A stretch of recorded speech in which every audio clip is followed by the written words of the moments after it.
Welcome back, everybody, guys. It is Thursday, April 11th, and if you guys are new to this channel, I'm a used car dealer in the Central Florida area, and pretty much all I do is I buy and sell vehicles fresh from the auction. Some are trades, some are auction vehicles, and some are cars that people just call me asking if I want to buy them. And I take you on the journey along with me. So if you think that type of content is for you, stay tuned. Guys, today we are fresh back from AutoNation Auto Auction. I know that yesterday, and you can't make this up, I said I'm not buying any more of these Ford Explorers. I don't like the way they drive. But then I had a change of heart, and I saw a 14 Explorer Limited with 150,000 miles, a carbon copy of the white one that we have here, and I offered $4,250, and we're gonna see if they take it. If they take it, then it's ours and we own it. If they don't, then sayonara. We don't have to own that vehicle. No one's forcing us to buy it. But I did just pull up to the shop, and I feel like people just, I'll tell you what happened, and you guys tell me if I'm being an asshole about this. So, it is pouring rain here, okay? I mean downpouring, okay? They are out in the car, and they're starting it, they're checking all the windows and the mirrors and, you know, making sure everything works, and then they start rolling the windows down to test them. I'm like, what the fuck, dude? Who does that? It is pouring rain, and it's not your car. It's my car until you buy it. What the fuck? Then, as they're rolling back up the windows, naturally, of course, on an 05 Toyota Highlander, the back window doesn't come up. And they sit there and they're honking at me like, can you come over and look at this? Like, get into the fucking empty garage that is open right in front of you. Like, this is not fucking rocket science. Well, come here, we want you to look at it. I'm like, it's raining, bring it in. Like, are you fucking, like, what is the matter with people? And then they're looking at this car and they're like, oh my God, all of the wheels are rusted. I'm like, all the wheels are rusted? I wipe it, it's brake dust, people. Brake dust. I just can't sometimes with this business. It makes me want to go and just like get a fucking job being a manager at a Target. But we do have at least good news. Yesterday when I was getting ready to leave, we sold our Infiniti QX60. It was kind of like an ugly stepchild here. I just couldn't get somebody to buy this car. We owned it for like $5,400. Somebody came in and bought it from us for $66, plus obviously all of the fees. So it did work out, but it was just, you know, it was just a time-consuming process to convince a customer. There's a lot of negotiating back and forth, just a hassle sale, but it's sold, so we're good. So right now we've got a customer in this Highlander, and I can already feel the ask coming. They haven't asked yet, but that car is up for $49.99. It runs, it drives with cold air conditioning, no check engine lights, all 4 good tires, good brakes, drive straight, and they are just finding the littlest, tiniest little things to point and pick at to try to get me to reduce my price. Now, my theory is this. I have that vehicle priced knowing that there are certain cosmetic defects that that vehicle possesses that just will never make it a brand new car, which is why it's priced at $49.99. I take customers like that and I say, hey, if you think you're getting another $2,000 off this price because you found some things that don't make it a new car, and I have it priced as not a new car, let's put you into a different vehicle for double the cost. That'll make you happy. And every single time, guys, they always say, no. I don't want to spend that much. Okay, well then this is what you're getting, right? These are not brand new vehicles. I know that, you know that, and that's why this sign says D&D Service and Sales, not, you know, Honda of Central fucking Florida, right? It's just common sense to me. But what do I know? So, I think right now, well, first of all, they're going to have to come back off their test drive. We have to get that window now fixed. And I think I'm going to have another customer on the way for that exact vehicle. So I'm going to see how it plays out. But you guys, let's flip a coin here. I am team, they're not taking this vehicle because they're just a little, I don't know how to say this nicely. They're just fucking not the customer for that car. They're just not. Just like the guy the other day that came up and was pointing things out on the car saying, oh my God, somebody keyed this thing. You know, because it was an angry customer. Ironically, Jay Tizzle, who's a dealer right up the street, had those same exact people come up and they pulled the same exact fucking horse shit on him. And he kicked them out. And he watches these videos. So Jay Tizzle, if you're watching, I feel your pain, baby. And for anybody else out there in this sales game, I feel your pain too. It is a hassle. The customer out there today is just like, something's not right. So guys, stay tuned. We're gonna see if this Highlander sells, and I think by the end of the day, we're also gonna have our Explorer gone.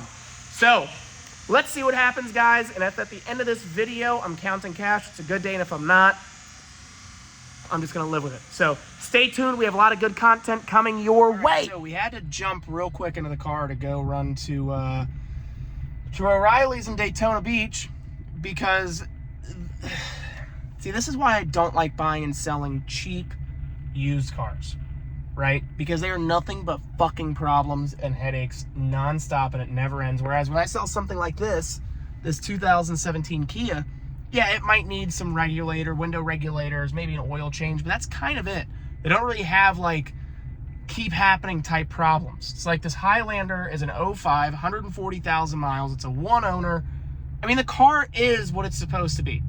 But here's where this is just a whole chronological series of events. It needed to get painted, so I went and took it to go and get painted.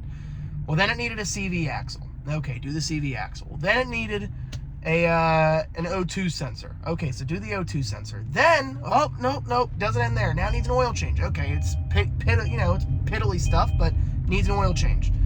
Then, this fucking idiot, and I don't care what anybody says, they're fucking morons, testing out the windows in the downpouring rain, and one of the windows gets stuck, right? Now what do I have to do? I have another customer on the way for this car. I have to go pick this part up in Daytona. Mind you, they're 10 minutes away.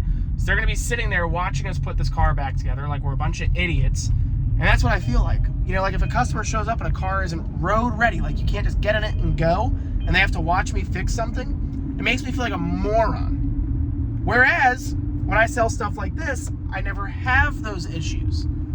So I don't like selling cheap used cars. Anything that's less than like $5,000 is just a gigantic pain in my ass every single time. I don't even know why I bother anymore. And then the customer that shows up is like the most annoying customer on the fucking planet.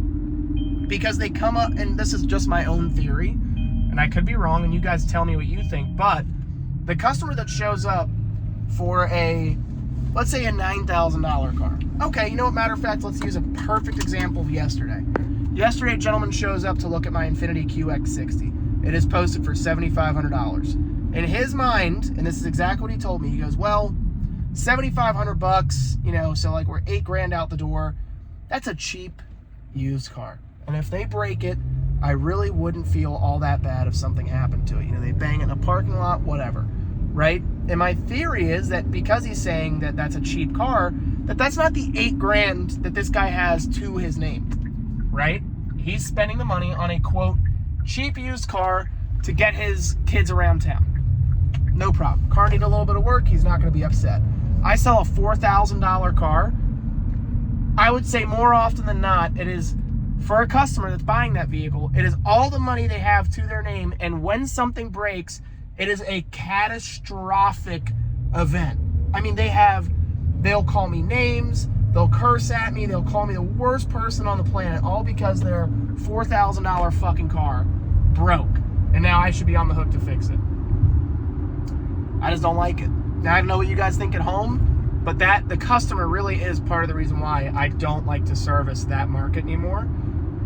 Mostly because they're gigantic pain in the ass customers to deal with, like today. Lady comes up to look at that Highlander, and she's looking at slightly corroded battery terminals and says, oh, those terminals, all those wires have to be replaced. She's looking at brake dust. Oh my God, that's rust. So we're heading to Daytona now, and we're going to see if this customer is actually going to even be interested in this car when she sees it taken apart. I feel like that does something to a customer. When they see it all taken apart and then you get it put back together, it just makes them feel uneasy. So we're going to see what happens. I'm hopeful because I'm doing what I'm supposed to do, fixing the car and making it fucking right, but I don't know. So stay tuned, and we're going to see. It's a 50-50 right now if she's going to like it or hate it. Like YouTube fucking magic. The Highlander is sold, guys. So I know I rant and I rave that I hate selling cars in this price range, but it's customers like them that make me want to keep doing it. I'm a fucking hypocrite. I don't like selling cars in this price range, but then you have customers like this that come by and they're reasonable, they're friendly, they're nice. And you say, okay, fuck it. I'll keep selling cars that are cheap because there is a customer that needs that. So it happens, but it's not all bad news bears. We're going home with a cool little 12-piece in our pocket. How do you complain about stuff like that? Now, in that Highlander, I was buried deep. Full-on fucking funeral style, kids. I owned that car for so much fucking money it'd make your head spin sideways, but it did sell. That's the important part. Was I crazy about the sale price? No. I think I might have made $300 in that Toyota Highlander, but that car is going to a good home with some folks that really needed some solid transportation. And I'd say that's solid. So guys, I think that's a wrap. On a side note, for all of you guys at home, I think we're gonna look tonight and see what this run list looks like to see maybe potentially what is out there for us to buy.